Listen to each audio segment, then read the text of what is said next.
travailler 12 heures de plus par an, c'est la mesure votée samedi 22 novembre par le Sénat.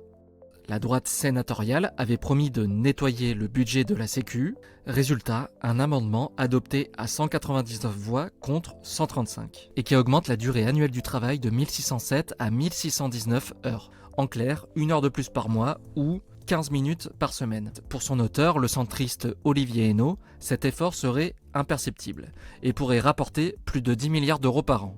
Mais c'est une mesure jugée arbitraire, injuste et une provocation absolue pour la gauche, surtout en ce qui concerne les métiers pénibles. Et ça, c'est sans compter l'opposition du gouvernement. Le ministre du Travail, Jean-Pierre Farandou, reconnaît partager l'objectif, mais juge la mesure inopportune dans ce budget. Il renvoie ce débat à plus tard, lors de la conférence sociale Travail et Retraite du 5 décembre. Et de toute façon, cette disposition a peu de chances de survivre. Le Sénat et l'Assemblée nationale sont tellement opposés l'un et l'autre que tout accord sur le budget de la Sécu 2026 paraît impossible. Ce n'est pas la première fois que le Sénat émet des propositions impopulaires. Il avait voté l'an dernier pour ajouter une journée de solidarité supplémentaire, c'est-à-dire travailler gratuitement pour financer l'autonomie. Proposition abandonnée comme celle-ci pourrait l'être très vite.